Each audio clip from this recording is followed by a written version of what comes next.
আমি অসমীয়া বহু ছবি দেখি, আমার আমিষ খুব প্রিয়। ইনফ্যাক্ট আদিল হোসেন যে অসমীয়া ভাষায় বহু কাজ করেছে, তার সাথে আমার খুব প্রিয় কো অ্যাক্টর, আমার সহকর্মী, আমার খুব প্রিয় বন্ধু। আমরা একসঙ্গে দুটো ছবি করেছিলাম, মাটি আর একটা আহারে মন। ইনফ্যাক্ট গান শুনেছি পাপন তো আমার সিনেমার জন্যই গিয়েছিল, তো ওদের গান আমার বরাবরই খুব পছন্দ।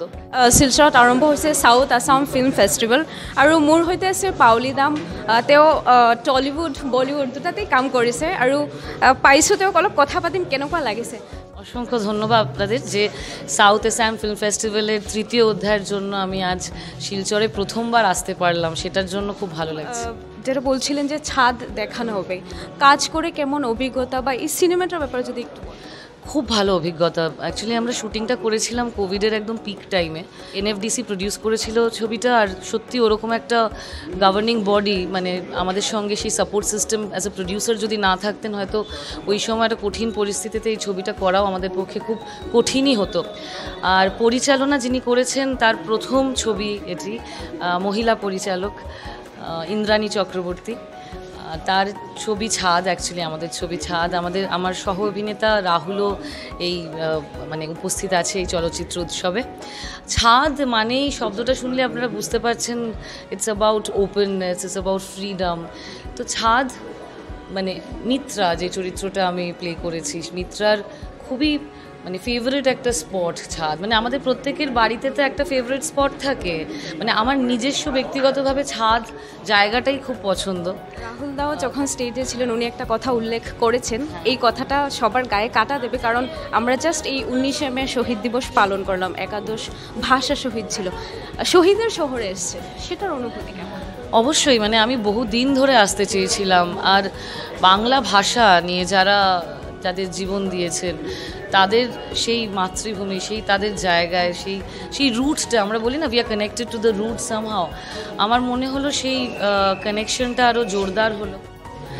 তো শিলচরে কোনো দিন আসা হয়নি, মানে অদ্ভুতভাবে শিলচরে কোনো দিন শুটিংও হয়নি। আমি আশা করব পরবর্তীকালে, মানে শুধু ফিল্ম ফেস্টিভ্যালের নয়, যেন ছবির শুটিংয়ের জন্য আমরা আসতে পারি, যাতে আরও গভীর হোক এই মেলবন্ধনটা।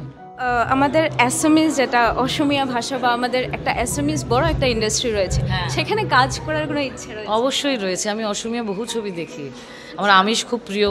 ইনফ্যাক্ট আদিল হোসেন যে অসমীয়া ভাষায় বহু কাজ করেছে, তার সাথে আমার খুব প্রিয় কো অ্যাক্টর, আমার সহকর্মী, আমার খুব প্রিয় বন্ধু। আমরা একসঙ্গে দুটো ছবি করেছিলাম, মাটি আর একটা আহারে মন। ইনফ্যাক্ট মাটি আমাকে অনেকেই বলেছিল, মানে গোটা আসামে, শুধু গুয়াহাটির কথা বলছি না, যে কেন আমাদের এখানে মুক্তি পেল না। কারণ মাটিও সেই পার্টিশনের নিয়েই গল্প বলে আর কি, মানে অনেক রকম কি বলবো, যে আমাদের ছেঁড়া তার যেগুলো থাকে, সেগুলোকে কোথাও একটা জোড়ার একটা তো ইচ্ছে প্রত্যেকের মনে থাকে।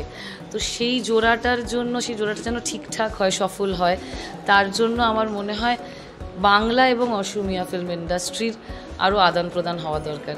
আর আমি সত্যি কাজ করতে চাই অসমীয়া ভাষায়। জুবিনদা বা আমাদের পাপন তার গান শুনেছেন? অবশ্যই, জুবিনের গান শুনেছি। পাপন তো আমার সিনেমার জন্যই গিয়েছিল, তো ওদের গান আমার বরাবরই খুব পছন্দ। ওদের গান বহু শুনি আমি যখন অনেক সময় একা থাকি, মন ভালো থাকুক খারাপ থাকুক, ওদের গান শুনতে সত্যিই খুব ভালো লাগে। একটা প্রশ্ন না করলে নয়, আগামীতে কোনো ছবি আসছে কিছু আমাদের জন্য? হ্যাঁ, ইনফ্যাক্ট আজকেই আমার একটা মুক্তি পেয়েছে, 23শে মে, জুলি।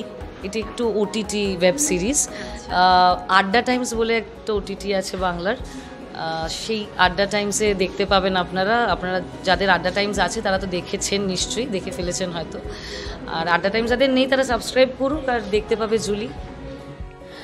সো তেওঁ আছিলে আমাৰ পাউলি দাম মেম। তেওঁ আদিল ছাৰৰ কথাও কৈছে, তেওঁ জুবিন গাৰ্গৰ কথাও কৈছে, তেওঁ পাপন মহন্তৰ কথা কৈছে, আৰু অসমীয়া ইণ্ডাষ্ট্ৰীত কাম কৰিবলৈ তেওঁ ইচ্ছা প্ৰকাশ কৰিছে। শিলচৰৰ পৰা মই আখি, নিউজ 18 আছাম নৰ্থ ইষ্ট।